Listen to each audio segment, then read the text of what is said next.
Hey, this is Jamie from Capsule Computers, and today we are reviewing Anthem. This title from Bioware and EA is available now for PC, PlayStation 4, and Xbox One. At the time of the recording of this video, the game costs $59.99 US or $99.95 Australian. Anthem is longtime RPG developers, Bioware's first new franchise in quite some time, and Bioware's first multiplayer shooter. Taking cues from Mass Effect, Anthem takes players to Fort Tarsis 2 years after the Heart of Rage disaster. Freelancers wielding powerful Iron Man-esque armor suits known as javelins are now living in the shadows. Long gone are their glory days as heroes, but the reappearance of Dominion troops may offer the opportunity for freelancers to reclaim their honor. BioWare lives up to their reputation as Anthem is rich in story.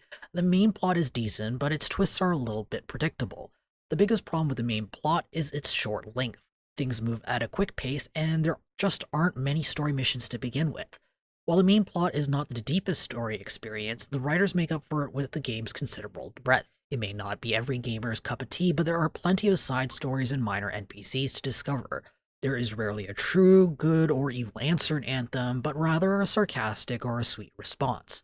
The writers clearly see Anthem as a game as a service, as they spend a lot of time laying down the foundation for future content instead of pushing the main story along. Veterans of BioWare titles will feel the influence of the company's previous titles all over Anthem.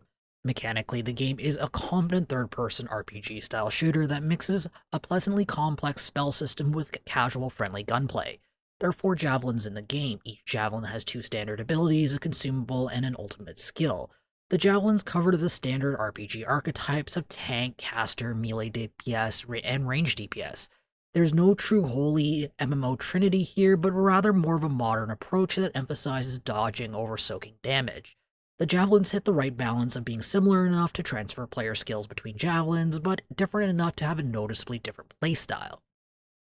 Anthem's ability system emphasizes team play. Many of the abilities can either apply a status effect or trigger existing status effects for extra damage. Players who aren't willing to dig into the details can coast along and avoid the combo system altogether, but may run into a little bit of trouble at higher difficulties. One of Anthem's biggest problems is its poor tutorials and documentation. The tutorials is extremely bare bones, only teaching players the basics of the game. A lot more of the advanced but vital mechanics like the combo system and status effect vulnerabilities need to be learned from the player journal or the load screen tooltips.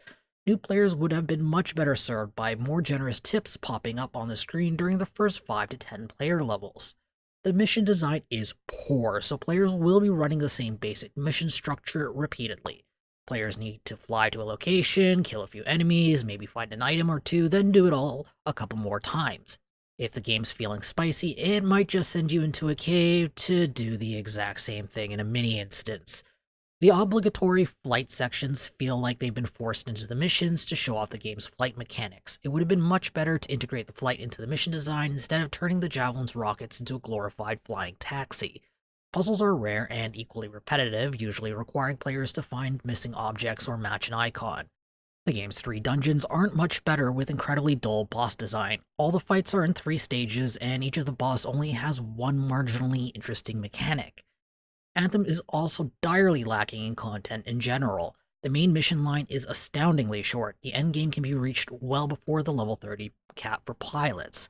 Once the side missions and the main storyline is done, players only have a small handful of options: fly around, free roam, looking for world events, grind out contracts, or run the game's 3 dungeons. While many MMOs rely on post-game content drops to extend the endgame, Anthem is already anemic out of the gate. The Javelin controls are excellent though. The controls follow the standard shooter layout. Even on PC, there is generous aim assist for abilities that allow for quick deployment of abilities. Flying controls are traditionally the bane of mouse and keyboard, but Anthem copies the very simple controls from a fellow EA title, Star Wars Battlefront 2. So whether you're using a mouse or a thumbstick, you simply point in the direction you want to go, and the game takes care of the rest. Anthem switches between a first-person view inside the safety of Fort Tarsis and a third-person view in the Javelin. The city zone is hobbled by painfully clunky controls and slow movement. Compared to the agile javelins, walking around on foot feels like the player is wading through mud. The javelin and city sensitivity are linked, leaving the first player camera feeling slow and mushy. The menus are not well designed for the PC. Loot management is quite a pain, as the only way to mark multiple items as junk and salvage them all at once is through the stash.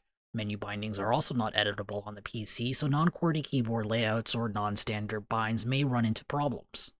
Anthem is also struggling with a general lack of polish.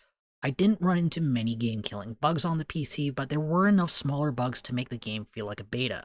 While I can't speak for the speed of the fixes on the console versions, Bioware seems to be releasing patches and hotfix at a pretty decent clip on the PC. Anthem is a good-looking game with a few hiccups. The art direction is very good, enemy factions are visually distinct with some cool ideas. Javelin parts range from industrial machines to some crazy sci-fi designs. The world is gorgeous but lacks a bit of variety. There are large stretches of towering cliffs and dense vegetation, but not enough interesting locales to provide enough variety to make parts of the map look visually distinct. The animations are good for the most part, though some of the NPC facial and body expressions are over-exaggerated. The audio experience in Anthem is solid, the sound effects are excellent. As expected from a big AAA title from a major publisher, the voice acting is very strong, from the main characters all the way down to minor NPCs. The soundtrack is an enjoyable listen and reminds me a lot of the Mass Effect soundtracks with its light electronica tunes.